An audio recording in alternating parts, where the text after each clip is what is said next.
இந்த திமுக கவர்மெண்ட் அழிய போகுதுன்னா அதுக்கு முக்கியமான காரணம் போலீஸ் டிபார்ட்மெண்ட்ன்றதை நான் பல வீடியோக்களில் குறிப்பிட்டிருக்கிறேன். திமுக ஆட்சி செய்த இந்த 5 ஆண்டுகளில் 30 பேர் காவல்துறையால் காவல் நிலையத்திலேயே வைத்து அடித்து கொல்லப்பட்டிருக்கிறார்கள் என்று புள்ளி விவரங்கள் சொல்கின்றன. மார்ச் 6ஆம் தேதி ஆகாஷ் டெலிசன் அப்படின்ற ஒரு இளைஞனை அடித்து கொண்டுட்டாங்க. காவல்துறை எந்த குற்றவாளியை பிடிச்சாலும் அந்த குற்றவாளிகளோட காலை உடைக்கிறத வழக்கமாகவே வைத்திருக்கிறது. 306 கைதிகள் கை கால் உடைக்கப்பட்டு சிறையில் அனுமதிக்கப்பட்டிருக்கார். புழல் சிறையில் மட்டும் மே 2024 நான் கைது செய்யப்பட்ட போது என் கையை உடைச்சாங்கங்க சிறைக்குள்ள. மற்றவங்களை உடைச்சது மாதிரி கரெக்டாக உடைக்காம இந்த ஆகாஷ் டெலிசனோட காலை ஏடா கூடமாக உடைச்சிட்டு இருக்காங்க. காவல்துறைக்கு பொறுப்பாக இருக்கக்கூடிய அமைச்சர் யாருங்க? தமிழக முதலமைச்சர் தானே. இந்த ஆட்சியையா நீங்கள் மீண்டும் கொண்டு வரப்போகிறீர்கள்? அன்பார்ந்த தமிழ் பெருங்குடி மக்கள் அத்தனை பேருக்கும் வணக்கம். சட்டப்பேரவை தேர்தல் தொடர்பாக தொடர்ந்து பல்வேறு விஷயங்கள் குறித்து நாம் உரையாடிட்டு இருக்கோம். திமுகன்ற தீய சக்தி மீண்டும் ஆட்சிக்கு வந்துவிடக்கூடாது, அதற்கான காரணங்கள் என்னென்னு நான் பல்வேறு வீடியோக்களில் அடுக்கி இருக்கிறேன், பார்த்திருப்பீர்கள். அதோட தொடர்ச்சியாகத்தான் இன்றைக்கும் ஒரு சம்பவத்தை எடுத்துக்கிட்டு பேச போகிறோம். நான் சவுக்கு மீடியாவில் பேசும்போது பல்வேறு வீடியோக்களில் நான் இதை குறிப்பிட்டிருக்கிறேன். இந்த திமுக கவர்மெண்ட் அழிய போகுதுன்னா அதுக்கு முக்கியமான காரணம் போலீஸ் டிபார்ட்மெண்ட்ன்றதை நான் பல வீடியோக்களில் குறிப்பிட்டிருக்கிறேன். தோழர்களே, ஏற்கனவே நான் இந்த விக்னேஷ் என்கிற விக்னா மற்றும் இந்த அஜித்குமார் ஆகியோரை போலீஸு லாக்கப்லேயே வச்சு அடித்து கொன்னதை நான் விரிவாக வீடியோக்களில் பதிவு செய்திருக்கிறேன், பார்த்துருப்பீங்க நீங்கள். இந்த தேர்தலை ஒட்டியும் நான் அது சம்மந்தமாக பேசியிருக்கேன். இந்த அஜித்குமாரோட வழக்கு விசாரணையெல்லாம் இன்னும் நடந்துக்கிட்டு இருக்குது. அந்த விக்னேஷ் என்கிற விக்னாவோட வழக்கு விசாரணையும் இன்னும் நடந்துக்கிட்டு இருக்குது. திமுக ஆட்சி செய்த இந்த 5 ஆண்டுகளில் 30 பேர் காவல்துறையால் காவல் நிலையத்திலேயே வைத்து அடித்து கொல்லப்பட்டிருக்கிறார்கள் என்று புள்ளி விவரங்கள் சொல்கின்றன. இத்தகைய ஒரு சூழ்நிலையில் மார்ச் 6ஆம் தேதி ஆகாஷ் டெலிசன் அப்படின்ற ஒரு இளைஞனை அடித்து கொண்டுட்டாங்க. மானாமதுரை காவல் நிலையம் ஒரு கொலை வழக்கு. அந்த கொலை வழக்கில் இந்த பையன் கைது செய்யப்படுறான். கைது செய்யப்பட்டால் என்னங்க ப்ரொசீஜரு? நீதிமன்றத்தில் ஆஜர்படுத்தணும். நீதிமன்றம் அவங்கள சிறைக்கு அனுப்பும், கஸ்டடியில் எடுத்து விசாரிப்பாங்க. அதற்கு பிறகு குற்றப்பத்திரிகை தாக்கல் செய்து தண்டனை வாங்கி தரணும். இதுதானே எல்லா வழக்கிலையும் ப்ரொசீஜரு. கிரிமினல் ப்ரொசீஜர் கோட் மற்றும் இப்போது அமலில் இருக்கக்கூடிய பிஎன்எஸ்எஸ் சொல்லக்கூடியது இதுதானே. ஆனால் காவல்துறை எந்த குற்றவாளியை பிடிச்சாலும் அந்த குற்றவாளிகளோட காலை உடைக்கிறத வழக்கமாகவே வைத்திருக்கிறது. வழக்கறிஞர் திரு புகழேந்தி, சிறை கைதிகள் உரிமை மையத்தின் இயக்குனர் வழக்கறிஞர் திரு புகழேந்தி ஆர்டிஐ ஃபைல் பண்ணி புழல் ஜெயில்களுக்கு ஒரு டீட்டெயில் கேட்குறாரு. ஜனவரி 1, 2024 இன்றைக்கி தேதி வரைக்கும், அக்டோபர் மாதம் கேட்குறாரு. இன்றைக்கி தேதி வரைக்கும் கை கால் ஃப்ராக்சரோட எத்தனை கைதிகள் புழல் சிறையில் அனுமதிக்கப்பட்டிருக்கிறார்கள் அப்படின்னு ஒரு ஆர்டிஐ அப்ளிகேஷன் போடுறாரு. ஜனவரி 1, 2024 முதல் 6 அக்டோபர் 2024 வரை 306 கைதிகள் கை கால் உடைக்கப்பட்டு சிறையில் அனுமதிக்கப்பட்டிருக்கார். புழல் சிறையில் மட்டும் தமிழ்நாடு பூரா இருக்கக்கூடிய சிறையில் நீங்கள் கணக்கு எடுத்தீங்கன்னா எத்தனை பேர் கை கால் உடைக்கப்பட்டிருப்பார்கள் என்பது உங்களுக்கு தெரியும். நான் பலமுறை சிறையில் இருந்திருக்கேன்ல. மதுரை சிறையில் இருந்தபோதும் பார்த்தேன், சென்னை புழல் சிறையில் இருந்தபோதும் பார்த்தேன். ஏராளமான கைதிகள் கை கால் உடைக்கப்பட்டு வருவார்கள். எப்படி இந்த காலையும் கையையும் உடைக்கிறாங்கன்ட்டு நீங்கள் பார்த்தீங்கன்னா இதுக்குன்னு ஒரு மெத்தட் வச்சுருக்காங்க. கால் இருக்குல்ல, இந்த காலை உடைக்கிறதுன்னு வச்சுங்களேன். இந்த கால் இருக்குல்ல, இந்த காலுக்கு கீழே ஒரு கல்லை வச்சுருவாங்க, பாறங்கள் மாதிரி ஒரு கல்லை வச்சுருவாங்க. மேலே ஒரு கல்லை வச்சுருவாங்க. காலுக்கு மேலே ஈர சாக்கு துணி இருக்குல்ல, அரிசி இந்த பொருட்கள்லாம் வைப்போம்ல, அந்த ஈர சாக்கை நனைச்சி காலுக்கு மேலே சுற்றிட்டு கீழே ஒரு கல் மேலே ஒரு கல் வச்சுட்டு கட்டப்பாறையில் ஓங்கி ஒரு அடி அடிப்பாங்க. அடித்தா என்ன ஆகும்னா இந்த காலில் ஏதாவது ஒரு இடத்துல கால் ஃப்ராக்சர் ஆகி இப்படி விலகிடும். உங்களுக்கு எக்ஸ்ரே எடுத்து பார்த்தீங்கன்னா ஃப்ராக்சர் ஆனது மட்டும்தான் தெரியுமே ஒழிய போலீஸ் அடித்ததுனால ஃப்ராக்சர் ஆச்சா இல்லை எப்படி ஃப்ராக்சர் ஆச்சுன்னு உறுதியாக சொல்ல முடியாது. இந்த காலை உடச்சிட்டாங்களே, இந்த கைதிகள் போய் நீதிபதிக்கிட்ட ஆஜர்படுத்துவாங்கள்ல, அப்போ வந்து யோ இன்னையா கால் உடஞ்சிருக்கு, போலீஸ் அடித்தாங்களா அப்படின்னு கேட்டால் அவர்கள் சொல்ல வேண்டும் அல்லவா. இங்கே இருந்து மேஜிஸ்ட்ரேட்டுக்கிட்ட ப்ரொடியூஸ் பண்ணும்போதே சொல்லுவாங்க, போனால் உங்கள் வீட்டில் உள்ளவங்க அத்தனை பேர் மேலேயும் கஞ்சா கேஸ் போட்டுருவேன், உன் மேலே குண்டாஸ் போட்டுருவேன், 10 கேஸ் 20 கேஸ் உன் மேலே போடுவேன், நீ வெளியிலே வர முடியாது அப்படின்னு பயமுறுத்தின உடனே இவங்க அத்தனை பேரும் இந்த மாதிரி இந்த கால் கை உடைக்கப்பட்ட கைதிகள் அத்தனை பேரும் நீதிபதியின் முன்பு ஆஜர்படுத்தப்படும் போது என்ன ஆச்சுன்னொடனே பாத்ரூமில் வழுக்கி விழுந்துட்டேன் அப்படின்னு சொல்லுவாங்க. நீதிபதி திரு ஜி.ஆர். சுவாமிநாதன் ஒரு வழக்கை விசாரித்து கொண்டிருக்கும்போது நகைச்சுவாகவே குறிப்பிட்டார், அது எப்படிங்க போலீஸ் ஸ்டேஷனில் இருக்கிற பாத்ரூமில் மட்டும் எல்லாரும் வலிக்க விழுந்துக்கிட்டு இருக்காங்க அப்படி என்று குறிப்பிட்டு விட்டு, காவல்துறை அதிகாரிகள் சட்டத்தை கையில் எடுத்துக்கொள்ளக்கூடாது, இது போன்ற நடவடிக்கைகளில் ஈடுபடுபவர்கள் கண்டுபிடிக்கப்பட்டால் கடுமையான தண்டனை கிடைக்கும் என்று எச்சரித்தனர். ஆனால் போலீஸ் இதெல்லாம் காதிலேயே வாங்கிக்கிறது இல்லைங்க. இவ்வளவு தூரம் ஏன் உங்களுக்கு இந்த வெளியில் சில பொதுமக்கள் சினிமாலாம் பார்த்துட்டு உங்களுக்கு மனதில் கோபம் எழும். ஒரு 12 வயது சிறுமியை ஒருத்தன் பாலியல் வன்முறைக்கு ஆளாக்கியிருக்கான்னு வச்சுங்களேன், இவன் கை காலை உடைச்சா என்ன என்றெல்லாம் தோன்றும். அதுபோல் ஒரு பொது புத்தி இருப்பதன் காரணமாக தான் எல்லாரும் கை காலையும் உடைக்கிறாங்க. தோழர்களே, உங்கள் அத்தனை பேருக்கும் தெரியும், நான் ஒரு பத்திரிகையாளர், யூடியூபர், தொடர்ந்து ஊடகங்களில் பேசி கொண்டிருக்கிறேன். மே 2024 நான் கைது செய்யப்பட்ட போது என் கையை உடைச்சாங்கங்க சிறைக்குள்ளே.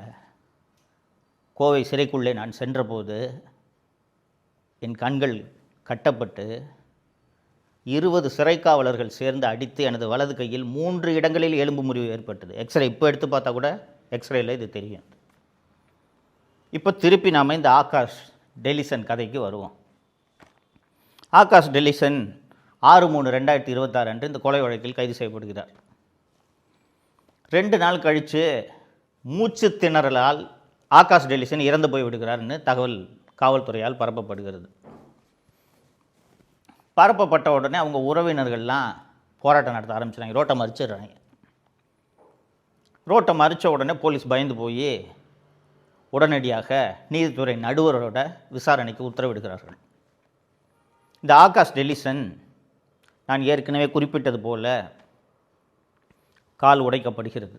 அவருக்கு கால் உடைக்கப்பட்டு சிகிச்சைக்காக அரசு மருத்துவமனைக்கு அனுப்பப்படுகிறார்.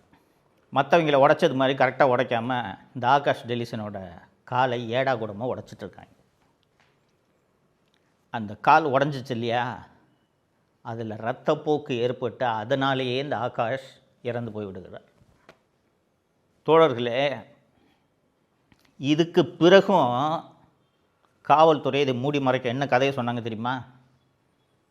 நாங்கள் அரெஸ்ட் பண்ணி கூட்டிகிட்டு போயிட்டு இருக்கும்போது தப்பிச்சு ஒரு பாலத்திலேருந்து குதிச்சிட்டாரு, குதிக்கும் போது எலும்பு முறிஞ்சிச்சு என்று ஒரு கதையை சொல்கிறார்கள். போஸ்ட்மார்ட்டம்லாம் நடக்குது. போஸ்ட்மார்ட்டம் நடந்தால் போஸ்ட்மார்ட்டத்தில் அரசு மருத்துவர்கள் உண்மையை சொல்லுவாங்கன்ட்டு நம்பிக்கிட்டு இருக்கிறோம் இல்லையா? அரசு மருத்துவர்களும் இந்த ஆகாஷ் கொலையில் உண்மையை மறைப்பதற்கு துணை போயிருக்கிறார்கள். இந்த போஸ்ட்மார்ட்டம் செய்யும்போது ரத்தத்தை எல்லாம் மாதிரி எடுத்து சோதனை செய்வார்கள்ன்றது உங்களுக்கு தெரியும். ஆகாஷோட மரணத்தில் என்ன நடந்திருக்குன்னா, இந்த எலும்பு முறிவு ஏற்பட்டிருக்கிறது இல்லையா, இந்த எலும்பு உள்ள மஜ்ஜை இருக்கும், உங்களுக்கு தெரியும். அந்த எலும்பு மஜ்ஜை இரத்தத்தில் கலந்து இதயத்தில் அடைப்பை ஏற்படுத்தி இருக்கிறது. இந்த பிளட்டில் சாம்பிள் எடுத்து அதை டெஸ்ட் பண்ணோன்னா அந்த பிளட்டில் இந்த எலும்பு மஜ்ஜை கலந்துருக்குன்றது விஷயம் தெரிய வந்துவிடும். அதை வச்சே இந்த எலும்பு முறிவில் இந்த மாதிரி இது கலந்துருக்குன்றதெல்லாம் கண்டுபிடிச்சிடலாம். ஆனால் இது எதுவுமே அரசு மருத்துவர்களால் பதிவு செய்யப்படவில்லை.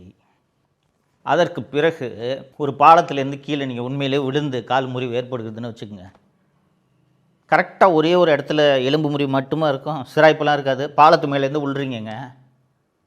இந்த ஆகாஷோட உடலில் அதுவும் இன்னொன்று, நீங்கள் பாலத்து மேலேருந்தெல்லாம் குதிச்சிங்கன்னா கண்ணா புண்ணா நடக்கும் ஃப்ராக்சரு. கரெக்டாக இந்த ஒரு இடத்துல இப்படி கிராக் இருக்க மாதிரியா ஃப்ராக்சர் விழும். ஆனால் ஆகாஷோட காலில் கரெக்டாக ஒரே ஒரு எலும்பு முறிவு தான் இருக்குது. பாலத்திலேருந்து விழுந்து ஏற்பட்ட எலும்பு முறிவு போல இல்லை. இந்த விஷயத்தையும் அரசு மருத்துவர்கள் மூடி மறைத்திருக்கிறார்கள். இப்போது இந்த வழக்கு சிபிசிஐடி விசாரணைக்கு அனுப்பப்பட்டிருப்பதாக செய்திகள் தெரிவிக்கின்றன. சிபிசிஐடி மட்டும் என்ன மகாராஷ்டிரா மாநில அரசின் கீழே வேலை செய்யுது அல்லது கர்நாடக அரசின் கீழ் வேலை செய்கிறதா? இதுவும் தமிழக முதல்வரின் கீழ் தானே வேலை செய்கிறது. எப்படி உண்மையை கண்டறிவார்கள்? மடப்புரம் கோவில் காவலாளி அஜித்குமாரின் வழக்கை போலவே இந்த வழக்கும் சிபிஐக்கு போனால் மட்டும்தான் இந்த விஷயத்தில் உண்மை வெளியே வரும். தோழர்களே, காவல்துறை என்பது நம்மளோட பாதுகாப்புக்கு இருக்கா, இல்லை காவல்துறையை பார்த்து நாம் அஞ்சுறதுக்காக காவல்துறை இருக்கா? இப்போ நான் 30க்கும் மேற்பட்ட காவல் மரணங்கள் நடந்திருக்கின்றன என்று சொன்னேன். அப்புறம் இந்த புழல் சிறையில் 300க்கும் மேற்பட்ட கைதிகளோட கைகளும் கால்களும் முறிக்கப்பட்டிருக்கின்றன விபரத்தெல்லாம் நான் சொன்னேன். இந்த காவல்துறைக்கு பொறுப்பாக இருக்கக்கூடிய அமைச்சர் யாருங்க? தமிழக முதலமைச்சர் தானே. அதிமுக ஆட்சி காலத்தில் சாத்தான்குளத்தில் பென்னிக்ஸ் மற்றும் ஜெயராஜ் அடித்து கொலை செய்யப்பட்ட போது திமுக குடும்பத்தில் இருக்கிற அத்தனை பேரும் வீட்டுக்கு போய் ஒப்பாரி வச்சாங்க. ஐயையோ இப்படி கொலை செய்து விட்டார்களே, ஐயையோ இப்படி கொலை செய்து விட்டார்களே. நான் ஏற்கனவே குறிப்பிட்டது போல விக்னேஷ் என்கிற விக்னா என்ற நபரின் கஸ்டோடியல் டெத்து சமயத்தில் சட்டமன்றத்தில் பேசிய முதல்வர் என்னுடைய ஆட்சியில் இது போல் நான் நடக்க விட மாட்டேன் அப்படின்னா, இதோட எத்தனாவது டெத்துங்க இது? அப்போ எதை பற்றியும் கவலைப்படாமல் காவல்துறை தொடர்ந்து இந்த கையகாலம் முறிக்கிறத இதே வேலையாக வச்சுக்கிட்டு இருக்காங்கன்னா இவர்கள் காவல்துறையினரா ரவுடிகளா? எப்படிப்பட்ட ஆட்சி நடக்குதுன்னு பார்த்தீங்களா? இதுக்கு முன்னாடியும் போலீஸில் கைகாலெலாம் உடைப்பாங்க. ரொம்ப ரேரான கேஸில் உடைப்பாங்க. ஏதாவது ஒரு குழந்தைய பாலியல் வன்முறைக்கு ஒருத்தர் ஆளாக்கியிருக்கான்னு வச்சுக்கோங்களேன், மக்களின் கோபத்தை தணிப்பதற்காக அந்த மாதிரி உடைச்சிட்டு புகைப்படத்தை வெளியிடுவாங்க. இப்போ பார்த்திங்கன்னா இந்த கையை காலை உடைக்கிறத இதே வேலையாக காவல்துறை வச்சுருக்கு. தமிழகம் முழுக்க இது நடக்கிறது. கையை காலை உடைக்க இதுக்குன்னே ஸ்பெஷலிஸ்ட்டு, ஒவ்வொரு ஸ்டேஷன்லேயும் ஸ்பெஷலிஸ்ட் வச்சுருக்காங்க. நான் இந்த சிறையில் இருந்தபோது என்னோடு இருந்த கைதிகளிடம் கேட்டேன், எப்படிப்பா உடைப்பாங்க அப்படின்ட்டு. அண்ணா இது அப்போ தான் இதை சொன்னாங்க, அண்ணா கீழே ஒரு காலை வச்சுருவாங்கண்ணே, கீழே ஒரு கல்லை வச்சுருவாங்கண்ணே, மேலே ஒரு கல்லை வச்சுருவாங்கண்ணே, ஈர சாக்கு துணியை போட்டு சுற்றி கடப்பாறை வச்சு ஓங்கி அடிப்பாங்கண்ணே, டக்குன்னு எலும்பு முறிஞ்சிரும்ண்ணே அப்படின்னு. சரி, எதற்காக காவல்துறை இதை செய்கிறார்கள் என்று நீங்கள் யோசித்து பார்த்தால், இப்படி கையை காலை முறிச்சிட்டா குற்றங்கள் குறைந்து விடுமா, போலீஸ்கிட்ட மாட்டோன்னா கையை காலை உடைச்சிருவாங்க அப்படின்ட்டு பயந்து குற்றங்களில் ஈடுபட மாட்டார்களாம், குற்றங்கள் குறைந்து விடும் அப்படின்றது இவங்க சொல்கிற ஒரு தியரின்னு வாதத்துக்கு வச்சுக்குவோம். நண்பர்களே, இந்த 5 ஆண்டு கால திமுக ஆட்சியில் பெண்களுக்கு எதிராக எத்தனை குற்றங்கள் தொடர்ந்து அரங்கேறி கொண்டிருக்கின்றன. மார்ச் முதல் வாரத்தில் வந்திருக்கக்கூடிய ஒரு செய்தி மனதை பதைக்க வைக்கிறது. ஒரு 12-13 வயசு சிறுமிங்க 14 பேர் சேர்ந்து மாதக்கணக்கில் அந்த பெண்ணை பாலியல் வன்முறைக்கு ஆளாக்கியிருக்கிறார்கள். அதில் அந்த குற்றவாளிகளில் 4 பேர் 18 வயதுக்கு கீழானவர்கள். அண்ணா பல்கலைக்கழக மாணவி விஷயத்தை பேசியிருக்கிறேன். கோவையில் நண்பரோடு இரவு 11 மணிக்கு காரில் பேசி கொண்டிருந்த ஒரு பெண்ணை 2-3 பேர் சேர்ந்து அந்த பையனை அடித்து போட்டுட்டு அந்த பெண்ணை கடுமையான பாலியல் வன்முறைக்கு உள்ளாக்கி அந்த பெண்ணை தவழ்ந்து போய் உள்ளாடைகளோடு ஒரு வீட்டுக்கு கதவை தட்டி அந்த வீட்டில் உள்ளவர்கள் காவல்துறைக்கு சொல்லி இது மாதிரி சம்பவங்களை அடுக்கிக்கிட்டே போகலாங்க. கைகாலை உடைக்கிறீங்களே, குற்றங்கள் குறைஞ்சிருச்சா? தண்டனை கொடுக்கும் அதிகாரம் இந்தியாவில் இருக்கக்கூடிய சட்டங்களின்படி நீதிமன்றங்களுக்கு மட்டுமே இருக்கின்றன.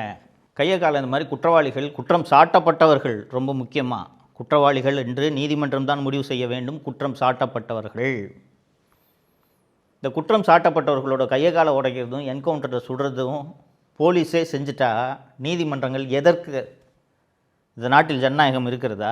காவல்துறையே எல்லா முடிவுகளையும் எடுத்து விட்டால் நீதிமன்றங்கள் எதற்கு? நீதிமன்றங்கள் பல முறை கண்டனங்களை தெரிவித்தும் மீண்டும் மீண்டும் இதை காவல்துறையினர் செய்து கொண்டிருக்கிறார்கள் என்றால் அவர்களுக்கு நீதிமன்றத்தின் மீதோ இந்த ஆட்சியின் மீதோ மக்களின் மீதோ துளியாவது அச்சம் இருக்கிறதா? கிட்டத்தட்ட இது ஒரு கொடுங்கோல் ஆட்சியாக உங்களுக்கு தெரியவில்லையா? இப்போ தான் இந்த விக்னேஷ் என்கிற விக்னா விஷயத்திலையும் அதற்கு பிறகு நடந்த சில கஸ்டோடியல் டெத்துலையும் மடப்புரம் அஜித்குமார் விஷயத்திலையும் சம்மந்தப்பட்டவர்கள் கைது செய்யப்பட்டு அந்த காவல்துறையினருக்கெல்லாம் கிட்டத்தட்ட அந்த அஜித்குமார் வழக்கில் எல்லாம் கைது செய்யப்பட்ட 6 பேரும் கிட்டத்தட்ட 6-7 மாதமாக ஜெயிலில் இருக்காங்க. ஜாமீனே கிடைக்காதவங்களுக்கு நீதிமன்றம், அதுவும் குறிப்பாக அவர்கள் ஜாமீன் தாக்கல் செய்த போது மதுரை உயர்நீதிமன்ற நீதிபதி ஸ்ரீமதி அவர்கள் இவங்களுக்கெல்லாம் கடைசி வரைக்கும் ஜாமீன் கொடுக்கக்கூடாது. போலீஸே இப்படி ஒருத்தனை அடித்தே கொலை பண்ணாங்கன்னா இதெல்லாம் என்னங்க நியாயம் என்று அவரது ஆதங்கத்தை நீதிமன்றத்திலேயே வெளிப்படுத்தினார். இதுக்கெல்லாம் பிறகும் ஒருத்தனை இப்படி காலை உடைச்சி அவனை கொன்னே விட்டாங்கன்னா எப்படிப்பட்ட காவல்துறையை முதல்வர் திரு ஸ்டாலின் அவர்கள் நடத்தி கொண்டிருக்கிறார் என்பது உங்களுக்கு புரிகிறதா? இந்த ஆட்சியையா நீங்கள் மீண்டும் கொண்டு வரப்போகிறீர்கள்? இந்த ஆட்சி தொடரலாமா? திமுகவோட கூட்டணி கட்சியாக இருக்கக்கூடிய கட்சி மார்க்சிஸ்ட் கம்யூனிஸ்ட் கட்சி மற்றும் இந்திய கம்யூனிஸ்ட் கட்சி. மார்க்சிஸ்ட் கம்யூனிஸ்ட் கட்சிக்கு இருக்கக்கூடிய ஒரு நற்பெயர் என்னவென்றால், எங்கே மனித உரிமைகள் மீறப்பட்டாலும் அவர்கள் குரல் எழுப்புவார்கள், குரல் கொடுப்பார்கள். அதனால தான் அதுக்கு பேர் கம்யூனிஸ்ட் கட்சி. 30 பேரை அடித்து கொண்டு இருக்காங்களே போலீஸு, வாயை திறந்தார்களா? இவர்கள்தான் உங்களிடம் மீண்டும் திமுக ஆட்சியை கொண்டு வருவதற்கு வாக்குகளை கேட்டு வருகிறார்கள். இந்த ஆட்சி தொடரலாமான்றதை நீங்கள் தான் முடிவு பண்ணணும். உங்கள் மனசாட்சிக்கே நான் இதை விட்டு விடுகிறேன். நண்பர்களே, இது கொலை வழக்கில் அவன் மாட்டினான் இந்த ஆகாஷ், அதனால் அவன் காலை உடைச்சாங்க. ஒருத்தன் செயினை அறுத்துட்டான், அதனால் அவன் கையை உடைச்சாங்கன்ட்டுலாம் நீங்கள் நியாயப்படுத்துனீங்கன்னா, நாளை நீங்கள் கைது செய்யப்படும் போதும், பொய் வழக்கில் கைது செய்யப்பட்டாலும் உங்கள் கைகளையும் கால்களையும் காவல்துறை உடைக்க தயங்காது. காவல்துறை காட்டு மிராண்டி துறையாக தமிழக திமுக அரசின் கீழ் மாறிவிட்டது என்பதை நீங்கள் நினைவில் வைத்துக் கொள்ள வேண்டும். இந்த தேர்தல் எவ்வளோ முக்கியமான தேர்தல் என்பதை நான் தொடர்ந்து பல வீடியோக்களில் உங்களுக்கு மீண்டும் மீண்டும் உணர்த்தி கொண்டிருக்கின்றேன். தமிழகத்தின் எதிர்காலம் மற்றும் நமது சந்ததியினரின் எதிர்காலம் தொடர்பான தேர்தல் இது என்பதை மறந்து விடாதீர்கள். இதை எல்லாத்தையும் நினைவில் வச்சுக்கிட்டு திமுகன்ற தீய சக்தி தப்பித்தவரை கூட ஆட்சிக்கு வந்துவிடக்கூடாது என்பதற்கு என்ன செய்ய வேண்டுமோ அது உங்களுக்கு தெரியும், செய்வீர்கள் என்று நம்புகிறேன்.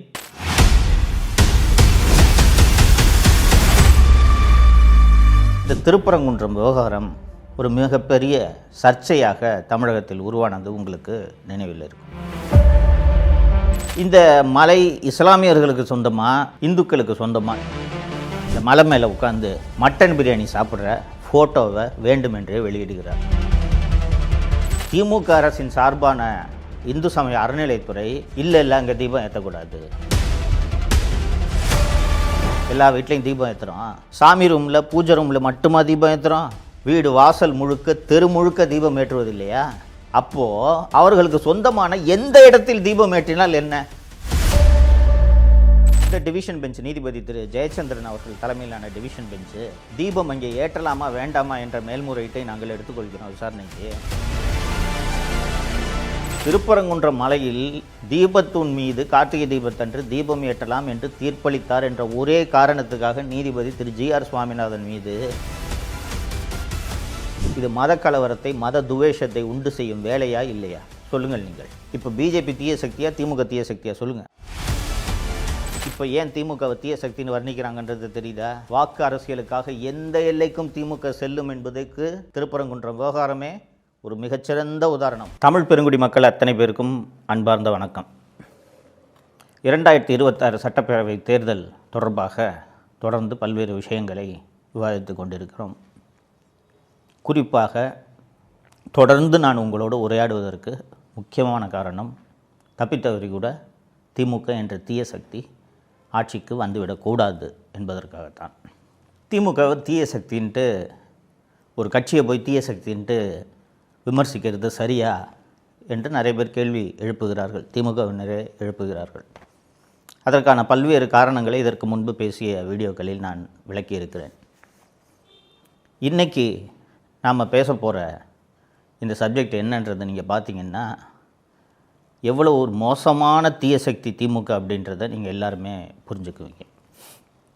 பிஜேபி மீது திமுக தொடர்ந்து சொல்லக்கூடிய ஒரு குற்றச்சாட்டு என்னவென்றால், பிஜேபி மதவாத அரசியலை செய்கிறது, மத ரீதியாக மனிதர்களிடையே சமூகத்தில் பிளவை ஏற்படுத்துகிறது அப்படின்றத குற்றச்சாட்டை, இந்த விமர்சனத்தை திமுக தொடர்ந்து பிஜேபி மீது வைத்து கொண்டிருக்கிறது என்பதை நம்ம பல வருடங்களாக பார்த்து கொண்டிருக்கிறோம். இப்போது கூட இந்த தேர்தலில் கூட பிஜேபியை ஒரு மதவாத சக்தி அப்படின்ட்டு தான் விமர்சிக்கிறாங்க. சரிங்களா? கடந்த டிசம்பர் மற்றும் ஜனவரி ஆகிய 2 மாதங்களில் இந்த திருப்பரங்குன்றம் விவகாரம் ஒரு மிகப்பெரிய சர்ச்சையாக தமிழகத்தில் உருவானது உங்களுக்கு நினைவில் இருக்கும். அது சம்பந்தமாக நீதிமன்றங்களில் வழக்கு தொடர்ந்து நடைபெற்று கொண்டிருக்கிறது. நீதிமன்ற அவமதிப்பு வழக்கெல்லாம் எடுத்திருக்கிறார்கள். அந்த திருப்பரங்குன்றம் மலை இந்து கோவிலுக்கு சொந்தமானது. அந்த மலை மேலேயே ஒரு தர்கா ஒன்று இருக்குது, சிக்கந்தர் தர்கா என்று அது அழைக்கப்படுகிறது. இந்த மலை இஸ்லாமியர்களுக்கு சொந்தமா, அந்த கோவில் இஸ்லாமியர்களுக்கு சொந்தமா, இந்துக்களுக்கு சொந்தமா என்ற பிரச்சனை இன்றைக்கு தொடங்கியதல்ல.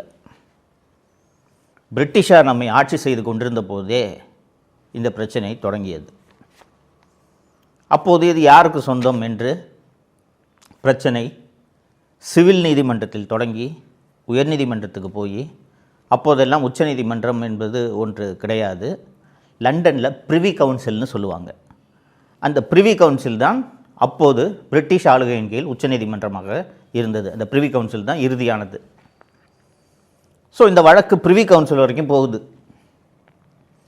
ப்ரிவி கவுன்சில் வரைக்கும் போகும்போது ப்ரிவி கவுன்சில் இறுதியாக ஒரு தீர்ப்பை வழங்குகிறது. என்னவென்றால், இஸ்லாமியர்களுக்கு அந்த மலையில் உரிமை இருக்கிறது. உரிமை என்றால் எப்படிப்பட்ட உரிமை? அந்த மலைக்கு போகிறதுக்கு ஒரு பாதை இருக்குது. அந்த பாதையில் போய் அந்த தர்கா எங்கே இருக்கிறதோ அந்த தர்கா இருக்கும் இடம் வரை அவர்கள் வழிபடலாம் அப்படின்ட்டு தெளிவாக ப்ரிவி கவுன்சில் தீர்ப்பு வழங்கிவிட்டது. அந்த தர்காவுக்கு செல்லும் அந்த பாதை, அந்த தர்கா உள்ளிட்ட இடங்கள் இஸ்லாமியர்களுக்கு சொந்தமானது.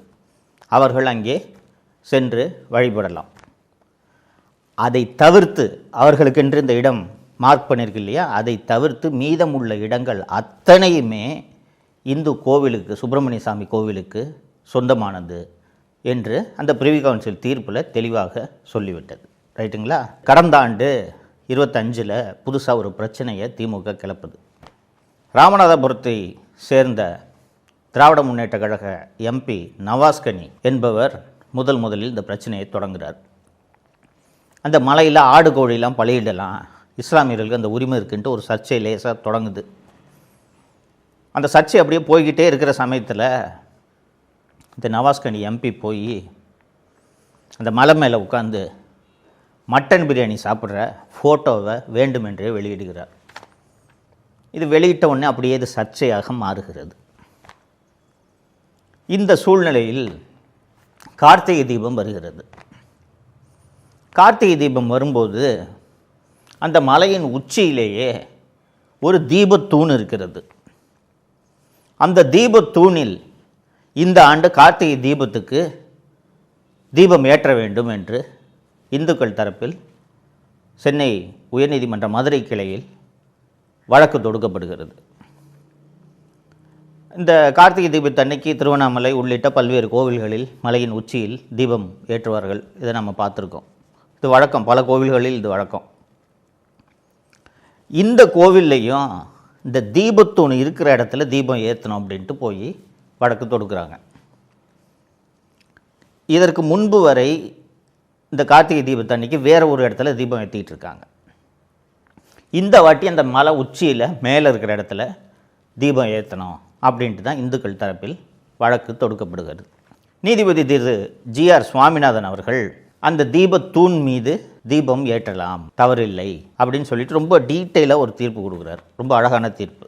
அதில் என்னென்னா, இந்த இந்து புராணங்கள், ஆவணங்கள் இது எல்லாத்தையும் விரிவாக ஆராய்ந்து தீபத்தை ஏன் மலையின் உச்சியில் தீபத்தூணில் ஏன் ஏற்ற வேண்டும் என்பதற்கான காரணங்களை எல்லாம் அவர் விளக்குறாரு. இந்து மத புராணங்களின்படி, இந்து வழக்கத்தின்படி அந்த தீபம் எரிவது பக்கத்தில் இருக்கிறவங்க எல்லாருக்கும் தெரியணுன்றதுனால உச்சியில் தான் ஏற்றணும்.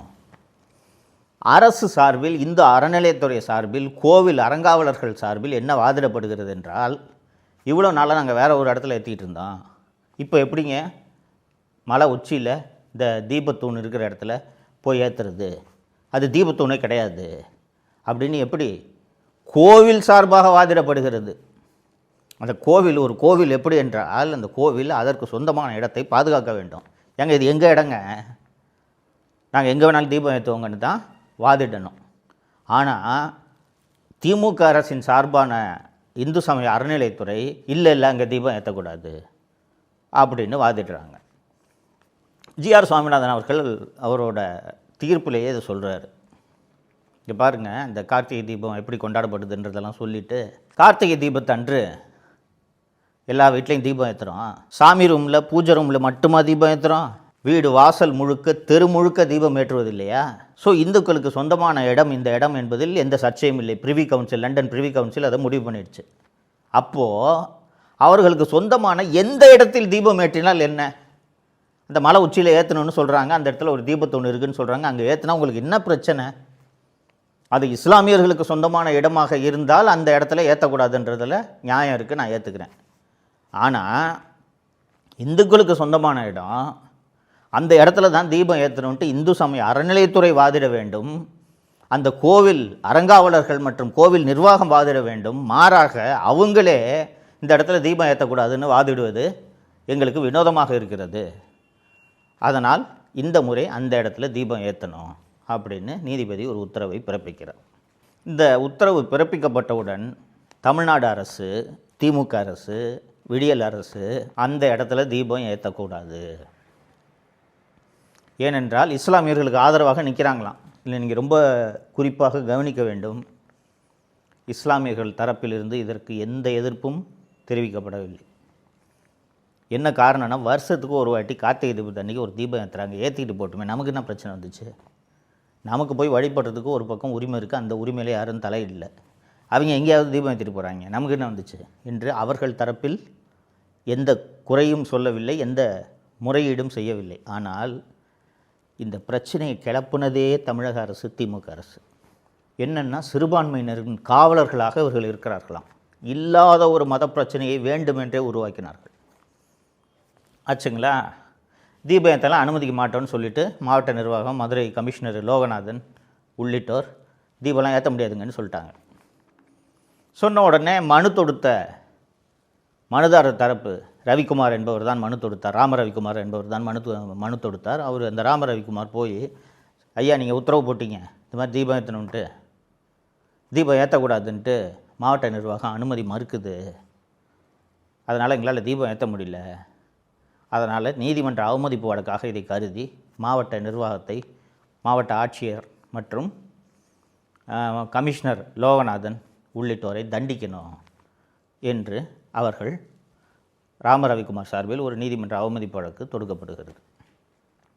தொடுத்த உடனே நீதிபதி ஜி.ஆர். சுவாமிநாதன் அவர்கள் என்ன சொல்கிறார் என்றால், என்ன உத்தரவு பிறப்பிக்கிறார் என்றால், இந்த பாருங்கள், இது ஒரு கோர்ட் ஆர்டர்.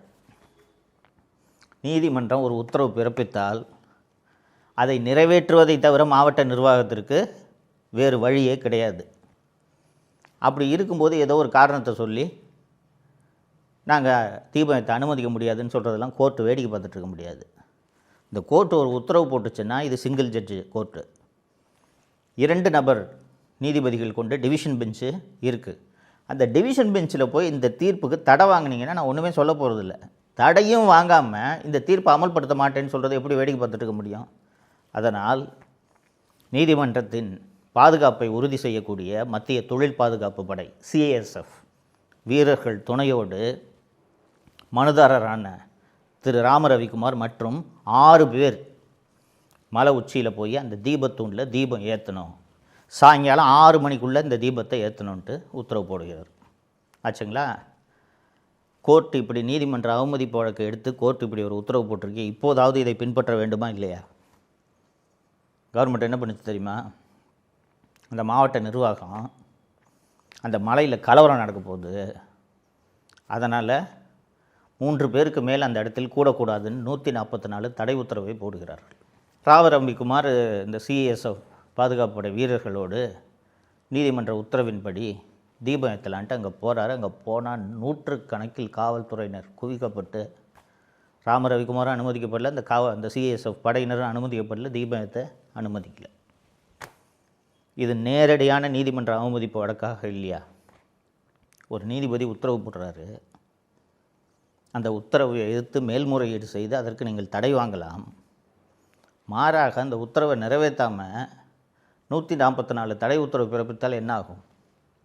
ஸோ என்ன ஆகுதுன்னா, அதற்கு பிறகு மீண்டும் இது ஜி.ஆர். சுவாமிநாதன் அவர்கள் அமர்வில் நீதிமன்ற அவமதிப்பு வழக்காக முறையீடு செய்யப்படுகிறது. இதற்குள் அவசரமாக தமிழ்நாடு அரசு டெல்லியிலிருந்து விகாஸ் சிங் என்ற மூத்த வழக்கறிஞரை அழைத்து வந்து, கோவில் நிர்வாகம் சார்பாக ஒரு மூத்த வழக்கறிஞர், இந்து சமய அறநிலையத்துறை சார்பாக ஒரு மூத்த வழக்கறிஞர், மாவட்ட ஆட்சியர் சார்பாக ஒரு மூத்த வழக்கறிஞர், இவ்வளோ வழக்கறிஞர்களை வச்சு ஒரு டிவிஷன் பெஞ்ச், மதுரையில் இருக்கக்கூடிய டிவிஷன் பெஞ்ச் முன்பு முறையீடு செய்கிறார்கள். அந்த முறையீட்டில் 2 முறையீடு. ஒன்று, அந்த மலையின் உச்சியிலே தீபம் ஏற்றுவதற்கு அனுமதி அளித்த நீதிபதி திரு ஜி.ஆர். சுவாமிநாதன் அவர்களின் தீர்ப்பை தடை செய்ய வேண்டும் என்று ஒரு வழக்கு. இன்னொரு வழக்கு, ஜி.ஆர். சுவாமிநாதன் எடுத்திருக்கிறார் அல்லவா நீதிமன்ற அவமதிப்பு வழக்கு, அதை தடை செய்ய வேண்டும் என்று ஒரு வழக்கு. 2 வழக்கு போடுறாங்க. இந்த டிவிஷன் பெஞ்ச், நீதிபதி திரு ஜெயச்சந்திரன் அவர்கள் தலைமையிலான டிவிஷன் பெஞ்சு, இந்த தீபம் அங்கே ஏற்றலாமா வேண்டாமா என்ற மேல்முறையீட்டை நாங்கள் எடுத்துக்கொள்கிறோம் விசாரணைக்கு.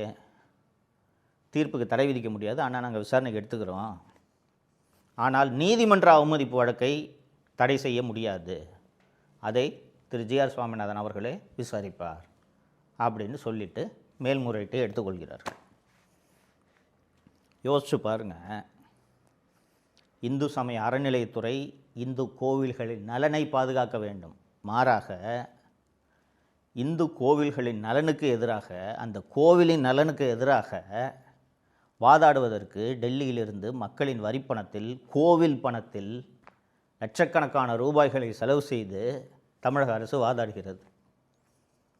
வாதாடி அந்த டிவிஷன் பெஞ்ச் இந்த வழக்கை முழுமையாக விசாரித்து டீட்டெயிலாக ஒரு தீர்ப்பு கொடுக்குது. இதே தான் அந்த தீர்ப்பு. அந்த இடம் இந்து கோவிலுக்கு சொந்தமான இடம். இந்து கோவிலுக்கு சொந்தமான இடத்தில் எங்கே விளக்கேற்றினா உங்களுக்கு என்ன? அதனால் அந்த மலையில் தீபத்தூண் இருக்கும் இடத்தில் கார்த்திகை தீபத்தன்று தீபம் ஏற்ற வேண்டும் என்று பிறப்பித்த அந்த உத்தரவு சரி என்று டிவிஷன் பெஞ்சு தீர்ப்பு அளித்துச்சு. டிஎம்கே கவர்மெண்ட் அப்பவும் விடலை. இதை எதிர்த்து உச்சநீதிமன்றம் செல்கிறார்கள். இந்த தீர்ப்பு தப்பு 1. 2, நீதிமன்ற அவமதிப்பு வழக்கை தடை செய்ய வேண்டும் என்று. 2 வழக்குக்கும் தடை விதிக்க முடியாதுன்னு உச்சநீதிமன்றம் சொல்லிடுச்சு. முடிஞ்சுங்களா? இப்போது இந்த நீதிமன்ற அவமதிப்பு வழக்கு திரு ஜி.ஆர். சுவாமிநாதன் அவர்கள் நீதிமன்றத்தின் முன்னிலையில் தொடர்ந்து நடந்து கொண்டிருக்கிறது. இது ஒரு புறம். இதற்கு நடுவே எந்த அளவுக்கு திமுக போகுதுன்றதை நீங்கள் நன்றாக கவனித்து பார்க்க வேண்டும். நீதிபதி திரு ஜி.ஆர். சுவாமிநாதன் அவர்கள் ஒரு பிராமண சமூகத்தை சேர்ந்தவர். அவர் ஆர்எஸ்எஸ்காரர். அவர் இந்துக்களுக்கு சார்பாக ஒருதலைபட்சமாக தீர்ப்பு வழங்கியிருக்கிறார். அவர் ஒரு சங்கின்னு கடுமையான விமர்சனங்கள். திமுக ஈகோ சிஸ்டம் அவரை இந்த வார்த்தை அந்த வார்த்தைன்னு இல்லை, அவ்வளவு விமர்சனம். இது மட்டுமல்லாமல் வரலாற்றிலேயே இல்லாத அளவுக்கு ஒரு வேலையை திமுக செய்தது. என்ன வேலை என்றால், ஒரு நீதிபதி மீது நீதிபதியை பதவி நீக்கம் செய்ய வேண்டும் என்று பாராளுமன்றத்தில் இம்பீச்மெண்ட் மோஷன் கொண்டு வரலாம். இது வரைக்கும் ஒரு 4-5 உயர்நீதிமன்ற நீதிபதிகள் மீது கொண்டு வரப்பட்டிருக்கிறது. என்ன காரணத்திற்காக என்றால், அவர் ஊழலில் ஈடுபட்டிருக்கிறார், பதவியை துஷ்பிரயோகம் செய்திருக்கிறார். இதுபோல் ஊழல் குற்றச்சாட்டுகளுக்காக ஒரு நீதிபதி மீது பதவி நீக்க தீர்மானத்தை கொண்டு வரலாம். எம்பிஸ்லாம் ஒரு 75 எம்பிஸ் கையெழுத்து போட்டு பாராளுமன்றத்தில் விவாதமாக இதை கொண்டு செல்லலாம். திருப்பரங்குன்றம் மலையில் தீபத்தூண் மீது கார்த்திகை தீபத்தன்று தீபம் ஏற்றலாம் என்று தீர்ப்பளித்தார் என்ற ஒரே காரணத்துக்காக நீதிபதி திரு ஜி.ஆர். சுவாமிநாதன் மீது பதவி நீக்க தீர்மானத்தை கொண்டு வர வேண்டும் என்று எம்பிக்கள்கிட்ட கையெழுத்து வாங்கி அதற்கான முயற்சிகளில் திமுக ஈடுபட்டது. திமுக மட்டும் இல்லை, எதிர்க்கட்சிகளான காங்கிரஸ், சமாஜ்வாடி கட்சி, எல்லா கட்சிகளையும் சேர்த்து ஒரு தீர்மானத்தை போட்டு நீதிபதி திரு ஜி.ஆர். சுவாமிநாதன் அவர்கள் ஒருதலைபட்சமாக நடந்து கொள்கிறார், இந்த மாதிரி ஒரு தீர்ப்பு வழங்கியிருக்காருன்னு இதுக்கு ஒரு டீட்டெயிலாக ஒரு தீர்மானத்தை ரெடி பண்ணி கையெழுத்து வாங்கி அது பாராளுமன்றத்தில் சமர்ப்பிக்கப்பட்டது. அது விவாதத்துக்கு எடுத்துக்கொள்ளப்படுமா இல்லையன்றதெல்லாம் பின்னாளில் தான் தெரிய வரும். இதற்கு நடுவே நீதிமன்ற அவமதிப்பு வழக்கு தொடர்ந்து நடந்து கொண்டிருக்கிறது. நீதிபதி திரு ஜி.ஆர். சுவாமிநாதன் அவர்கள் அவர் சாதாரணத்தில் இதெல்லாம் விடுற ஆள் இல்லை. கடைசியாக எல்லாரையும் நேரில் வந்து அப்பியர் ஆகுங்கன்ட்டார். அப்பியர் ஆகி அந்த மாவட்ட ஆட்சியர் நேரில் ஆஜரான போது அந்த வழக்கில் தீர்ப்பை எழுதும் ஜி.ஆர். சுவாமிநாதன் இதை தெரிவிக்கிறார். என்னோட தீர்ப்புக்கு எதிராக நீங்கள் டிவிஷன் பெஞ்சிலோ உச்சநீதிமன்றத்திலோ மேல்முறையீடு செய்து தடை பெற்றிருந்தால் நான் இதை பற்றி பேசவே மாட்டேன். ஆனால் கோர்ட்டு ஒரு உத்தரவு போடுது, அந்த உத்தரவை நல்லிஃபை பண்ணுறது போல் ஒரு மாவட்ட ஆட்சியர் 144 தடை சட்டம் போட்டால் என்னங்க நினச்சிக்கிட்டு இருக்கீங்க நீங்கள்? கோர்ட்டுக்கு என்னங்க மரியாதை? நீதிமன்ற தீர்ப்பை மதிக்காமல் போகும் அளவுக்கு ஒரு மாவட்ட ஆட்சியருக்கு எங்கிருந்து துணிச்சல் வந்தது அப்படின்ட்டுலாம் கடுமையாக அவர் தனது தீர்ப்பில் எழுதியவுடன் மாவட்ட ஆட்சியர் நிபந்தனையற்ற மன்னிப்பு கோரினார். மார்ச் முதல் வாரத்தில் இந்த வழக்கு விசாரணைக்கு வந்தபோது நேரில் ஆஜராகி நிபந்தனையற்ற மன்னிப்பு கோரினார். இன்னும் அந்த நீதிமன்ற அவமதிப்பு வழக்கு நிலுவையில் இருக்கிறது. இங்கே நல்லா யோசிச்சு பாருங்கள். ஒரு சாதாரண பிரச்சனை. கார்த்திகை தீபத்தன்னைக்கு அந்த திருப்பரங்குன்றம் மலையில் இந்துக்களுக்கு சொந்தமான இடத்துல மலையோட உச்சியில் ஏற்றினா என்ன, அதுக்கு பக்கத்தில் ஏற்றினா என்ன, இல்லை வேறு இடத்துல ஏற்றினா என்ன, அந்த மலையில் இருக்கிற இடம் இந்துக்களுக்கு சொந்தமான இடம் தானே. இந்துக்களுக்கு சொந்தமான இடத்துல எந்த இடத்துல தீபம் ஏற்றினா உங்களுக்கு என்னங்க பிரச்சனை? இஸ்லாமியர்களே எதிர்ப்பு தெரிவிக்காத போது இஸ்லாமியர்கள் சார்பாக நாங்கள் எதிர்ப்பு தெரிவிக்கிறோம் என்று இந்து சமய அறநிலைத்துறையும் தமிழக அரசும் லட்சக்கணக்கில் மக்கள் வரிப்பணத்தை, கோவில் பணத்தை செலவு செய்து வாதாடுகிறார்கள் என்றால் இது மத கலவரத்தை, மத துவேஷத்தை உண்டு செய்யும் வேலையா இல்லையா? சொல்லுங்கள் நீங்கள். இப்போ பிஜேபி தீய சக்தியா, திமுக தீய சக்தியா? சொல்லுங்கள். யார் மத துவேஷத்தையும் மத மோதலையும் உருவாக்குவது? இஸ்லாமியர்களுக்கு ஆதரவாக நிற்கிறோம் என்று ஒன்றுமில்லாத ஒரு பிரச்சனையை இவ்வளவு பெரிய பிரச்சனையாக்கி இவ்வளவு மக்கள் வரிப்பணத்தை செலவு செய்ததுக்கு திமுக இவ்வளவு செலவு செய்ததற்கான ஒரே காரணம் இஸ்லாமியர்களின் வாக்கை பெறும் நோக்கமா இல்லையா? வேறு என்ன நோக்கம் இருக்க முடியும்?